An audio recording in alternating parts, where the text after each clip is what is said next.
Salam sejahtera, terima kasih karena bersama dengan saya di Nazlin Unity Channel. Ini satu pendedahan paling menarik dibuat oleh Ketua Pesuruhjaya SPRM. Menurut beliau, lebih ramai pegawai bank akan ditahan. Wow, ini memang hebat.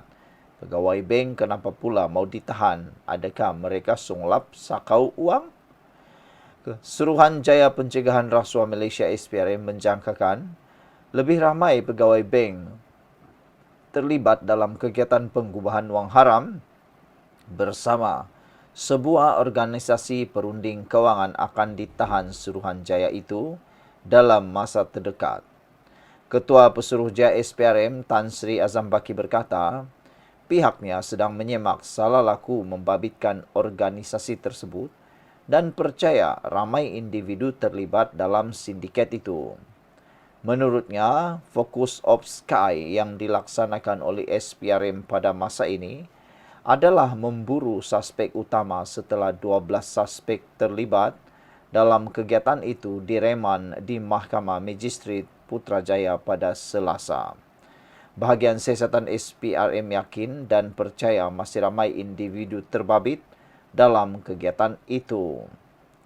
Usaha berterusan dilakukan bagi memberkas suspek utama dan siasatan mesti dan masih dijalankan pada masa ini, kata beliau lagi. Jelasnya, siasatan mendapati sindiket tersebut membantu memohon pinjaman daripada pelbagai bank tetapi dalam masa sama mengambil komisen setelah pinjaman dipohon diluluskan. Tambahnya, pihak sindiket akan mengambil sekitar 1% daripada nilai pinjaman diluluskan dan dibahagikan kepada ahli kumpulan terlibat termasuk pegawai bank. Dalam Ops Sky yang dijalankan, seramai 12 orang ditahan di sekitar Lembah Kelang, termasuk 2 pengarah syarikat perunding kewangan, seorang pengarah yayasan, seorang pengurus serta seorang bekas pengurus jualan institusi perbankan. Media sebelum ini melaporkan seramai 4,000 pejabat awam menjadi mangsa sindiket rasuah dan pengubahan wang haram didalangi pegawai bank beberapa institusi kewangan negara. Ramai mangsa terpedaya dengan kegiatan itu apabila pihak sindiket berjaya menyelinap masuk ke kementerian dan jabatan di seluruh negara. Saudara-saudara sekalian, kita berharap inilah yang harus dilakukan oleh SPRM dan pihak berkuasa tempatan. Kerana sudah terlalu ramai rakyat Malaysia yang ditipu, kena scam, kerugian dan sebagainya. Yang lebih menghairankan, bagaimana maklumat diri kita diketahui oleh para pemanggil-pemanggil telefon yang menyatakan mereka itu adalah daripada bank dan sebagainya. Lalu mereka menawarkan kita pula pinjaman. Saya rasa ada yang terpengaruh, terbabit, tertipu oleh panggilan tersebut dan akhirnya terus buat pinjaman. Mungkin tidak kena scam, tetapi mereka terpaksa membayar uang bayaran untuk urusan-urusan tersebut. Namun demikian, ada juga yang lebih menyedihkan, ramai yang telah pun ditipu bulat-bulat. Dalam satu laporan, 4,000 pejabat awam menjadi mangsa sindiket rasuah dan pengubahan wang haram didalangi pegawai bank beberapa institusi kewangan negara. Sekian dulu untuk kali ini. Jangan lupa tinggalkan komen Anda. Salam sejahtera, terima kasih karena bersama dengan saya di Nazlin Unity Channel. Ini keputusan terkini perbicaraan untuk Muhyiddin Yassin. Ada netizen yang menjangkakan mungkin Muhyiddin akan menghadapi masalah yang besar apabila keputusan mahkamah ini diumumkan. Akhirnya, mahkamah keluarkan keputusan berkait dengan 7 pertuduhan terhadap Muhyiddin Yassin. Hari ini disahkan mahkamah meluluskan 7 pertuduhan terhadap Muhyiddin dibicarakan bersekali. Apa implikasinya? Ini dia. Kes perbicaraan Presiden Bersatu Tan Sri Muhyiddin Yassin membabitkan 7 pertuduhan dibicarakan bersekali. 7 pertuduhan tersebut terdiri daripada 4 pertuduhan salah guna kuasa dan 3 tuduhan menerima dana aktiviti haram, membabitkan penerimaan dana RM232.5 juta untuk bersatu. Hakim Azura Alwi membenarkan perbicaraan bersama kerana Seksyen 165 Kanun Prosedur Jenayah membolehkan pertuduhan dibicarakan bersama sekiranya ia berkaitan satu sama lain. Ia juga akan menjimatkan masa dan sumber mahkamah, katanya ketika membacakan penghakimannya. Azura berkata selaras proses undang-undang, pihak pendakwaan mesti terlebih dahulu mewujudkan kes prima facie dan kemudian membuktikan kesnya di luar keraguan munasabah untuk mendapatkan sabitan. Tertuduh juga tidak akan merasa prejudis kerana dia akan dibenarkan membela diri pada masa sesuai, katanya lagi. Pada 10 Mac 2023, Muhyiddin didakwa atas 4 tuduhan salah guna kuasa berkait program Jana Wibawa untuk mendapatkan RM232.5 juta bagi Parti Bersatu. Muhyiddin didakwa mengikut Seksyen 24 Akta Suruhanjaya Pencegahan Rasuah Malaysia SPRM 2009 atas kesalahan salah guna kuasa yang dikatakan dilakukannya di Pejabat Perdana Menteri antara 8 Februari dan 20 Ogos 2021. Beliau juga berdepan 2 pertuduhan menerima wang hasil daripada aktiviti haram berjumlah 195 juta daripada Bukhari Equity Sdn Bhd yang dimasukkan ke akaun CIMB Bank milik Bersatu di CIMB Bank, Cawangan Menara KL, Jalan Stesen Sentral di sini antara 25 Februari dan 16 Julai 2021 serta 8 Februari dan 8 Julai 2022.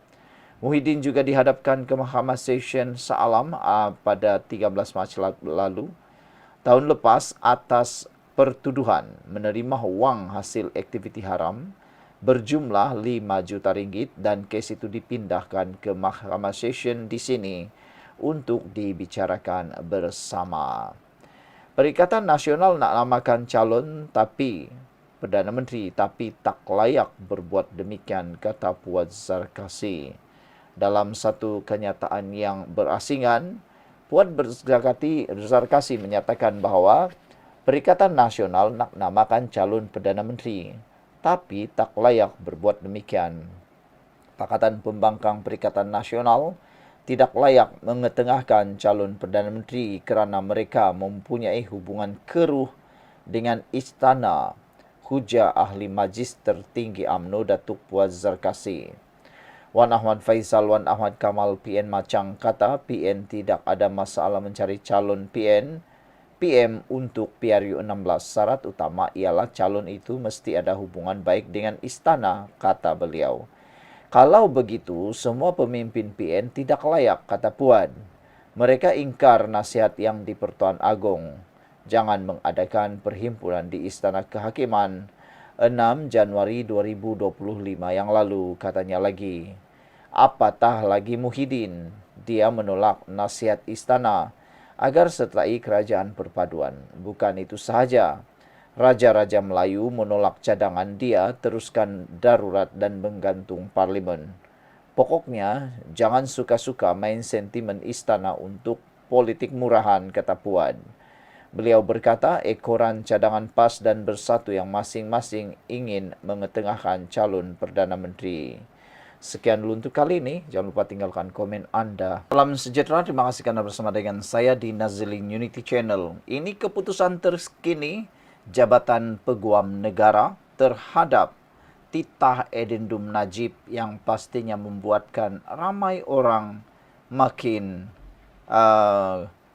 gembira ataupun sedih. Keputusan ini pastinya adalah keputusan yang ditunggu-tunggu oleh Najib Tun Razak. AGC kata, Jabatan Peguam Negara kata akan meneruskan permohonan larangan bersuara ke atas titah Edendum. Timbalan Ketua Bahagian Sivil Jabatan Peguam Negara, Samsul Bolhasan berkata, permohonan akan diteruskan sehingga ada arahan sebaliknya.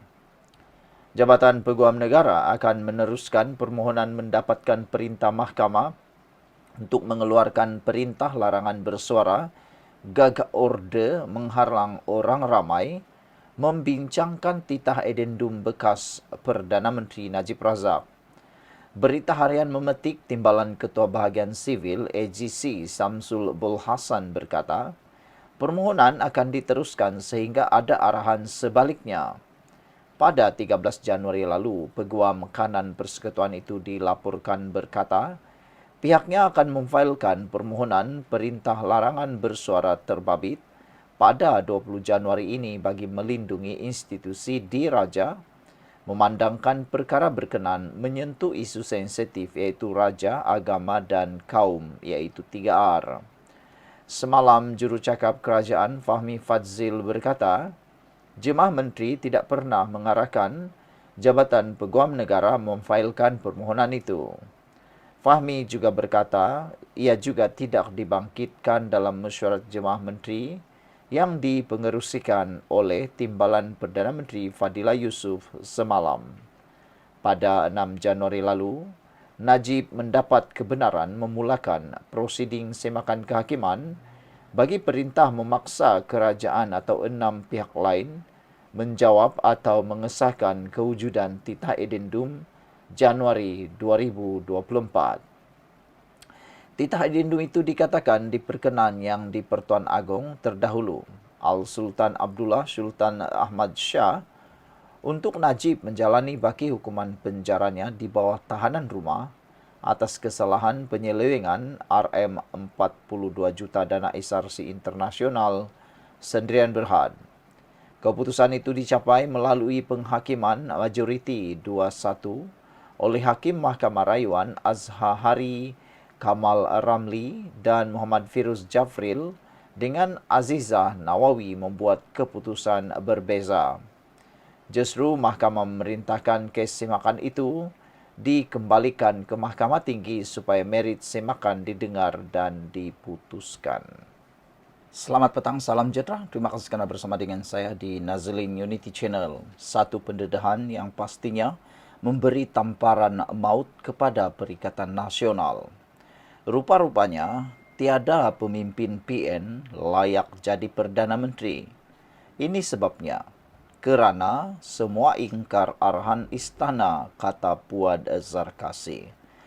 Baru-baru ini tular sekali lagi, heboh sekali lagi dalam Perikatan Nasional tentang siapa yang layak memimpin Perikatan Nasional, siapa yang layak jadi Perdana Menteri untuk Perikatan Nasional. PAS kata sudah tiba waktunya untuk PAS memimpin Perikatan Nasional. Sudah tiba waktunya mungkin PAS harus menjadi Perdana Menteri pula. Apa pula pendapat kamu semua? Semalam satu pertanyaan besar yang perlu dijawab ialah, kenapa Hadi Awang tidak disenaraikan sebagai Perdana Menteri untuk Malaysia? Hari ini pula dinyatakan tiada pemimpin PN layak jadi Perdana Menteri kerana semua ingkar arahan istana. Tiada pemimpin Perikatan Nasional PN yang layak menjadi Perdana Menteri kerana semua mereka ingkar terhadap arahan istana, kata Ahli Majlis Kerja Tertinggi MKT UMNO Muhammad Puad Zarkasi. Malah katanya, begitu juga dengan pengerusi PN Muhyiddin Yassin kerana menolak cadangan yang di Pertuan Agong untuk menubuhkan kerajaan perpaduan. Wan Ahmad Faisal Wan Ahmad Kamal kata, PN tak ada masalah mencari calon Perdana Menteri untuk PRU16. Syarat utama ialah calon itu mesti ada hubungan baik dengan istana. Kalau begitu, semua pemimpin PN tidak layak. Mereka ingkar nasihat agung jangan mengadakan perhimpunan di Istana Kehakiman 6 Januari lalu. Apatah lagi Muhyiddin, dia menolak istana atau menolak nasihat istana agar sertai kerajaan perpaduan. Bukan itu sahaja, Raja-Raja Melayu menolak cadangan dia teruskan darurat dan menggantung parlimen ketika menjadi Perdana Menteri, kata Muhammad Puad dalam satu hantaran di Facebook beliau. Muhammad Puad mengingatkan pemimpin PN supaya tidak sesekali bermain sentimen istana bagi tujuan politik murahan. Semalam, Malaysia Kini melaporkan Wan Ahmad Faisal berkata, PN tidak mempunyai masalah untuk mencari pemimpin dari parti gabungan itu bagi dijadikan calon Perdana Menteri menjelang PRU akan datang. Kata bekas Ketua Pemuda Bersatu itu lagi, PN boleh mengetengahkan lebih daripada satu nama untuk dipertimbangkan dan ditawarkan kepada pengundi nanti. Bercakap kepada Malaysia Kini, Wan Ahmad Faisal menjelaskan, seorang pemimpin yang ingin dicalonkan sebagai Perdana Menteri mestilah mempunyai hubungan yang baik dengan pihak istana. Justru katanya antara pemimpin PN yang boleh ditonjolkan ialah Muhyiddin Yassin sendiri. Selain Muhyiddin, Wan Ahmad Faisal turut menamakan Ketua Pembangkang Hamzah Zainuddin, Timbalan Presiden PAS Tuan Ibrahim Tuan Man, dan Naib Presiden parti itu sendiri iaitu Ahmad Samsuri Mokhtar. Apa pula komen anda untuk isu kali ini? Mr. Sakau, sebenarnya geng-geng rasuah yang terancam bukannya Melayu yang terancam. Mereka akan membuat apa saja bagi menghalalkan cara, kata Mr. Sakau. Sekian dulu untuk kali ini. Jangan lupa tinggalkan komen anda.